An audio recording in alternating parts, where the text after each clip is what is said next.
Hola, Dios les bendiga a todos. Mi nombre es Edwin y gracias por escucharme.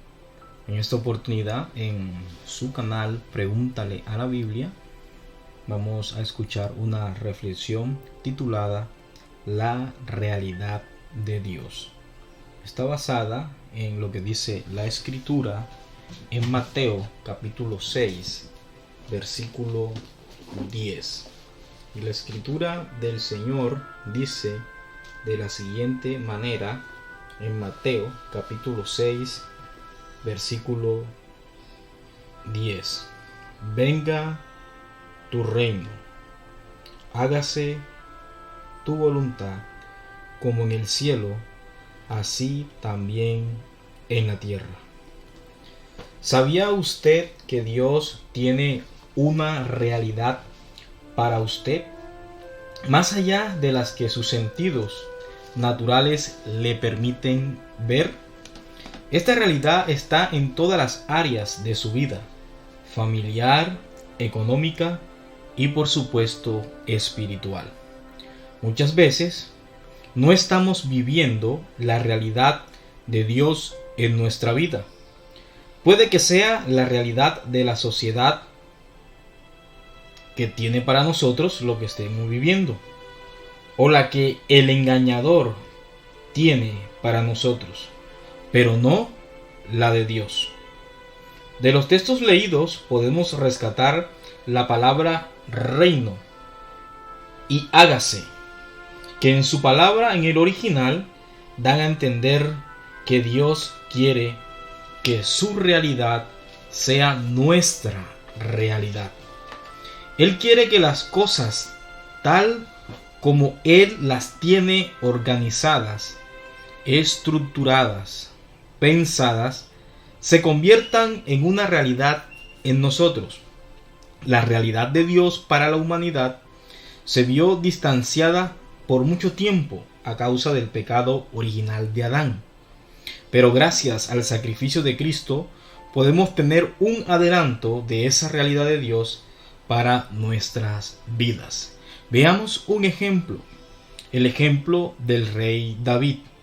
En la historia de David habían tres realidades: la de su familia, la de él y la que Dios tenía para él.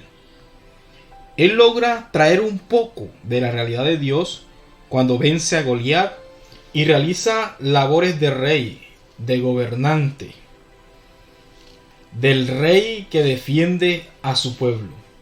Saúl trató de imponer su realidad a la vida de David cuando le quería colocar una armadura pesada, pero esa no era para David. Dios tenía para él algo especial.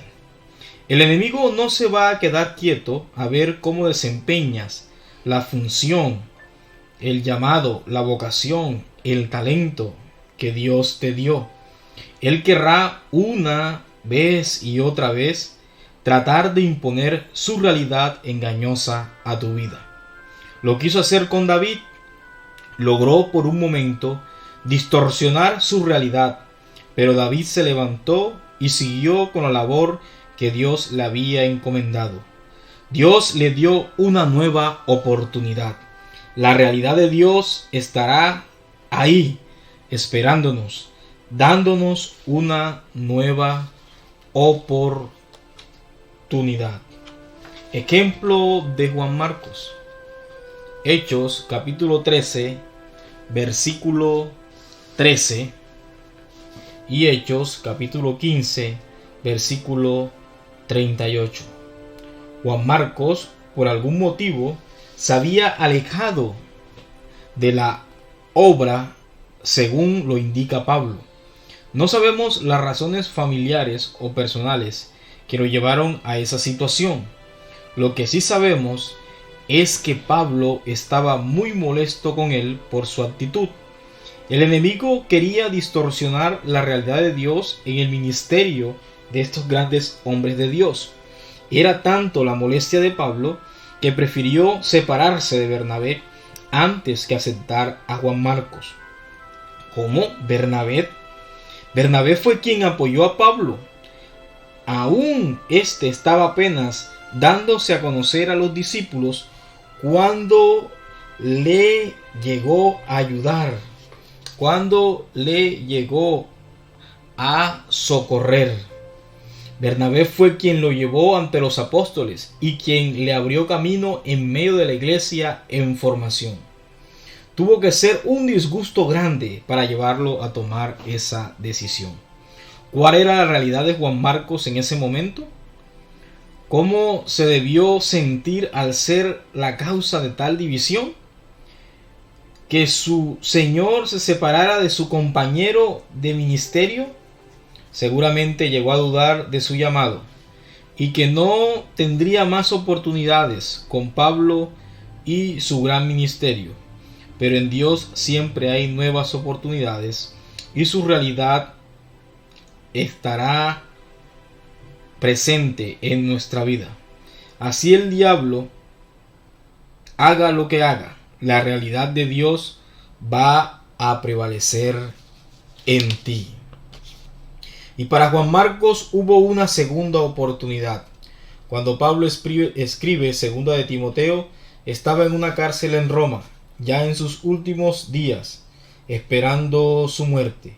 Y en esta carta donde dice estas palabras respecto a Juan Marcos: toma a Marcos y tráele contigo, porque me es útil para el ministerio. Segunda de Timoteo 4:11. Ya la realidad de Marcos no es la que el diablo quería, el de la mala reputación, el del fracasado en el trabajo misionero, en el servicio a Dios, al que tildaban de desertor y por tanto rechazaban sus servicios. Ahora era la realidad que Dios tenía para él, el que tenía valor como ministro del Evangelio. ¿Sabes? Aunque el Evangelio de Marcos hoy día su autor es anónimo, muchos eruditos, la mayoría concuerda en que no hay duda de que fue escrito por Juan Marcos. Y es que la realidad de Dios supera nuestras expectativas.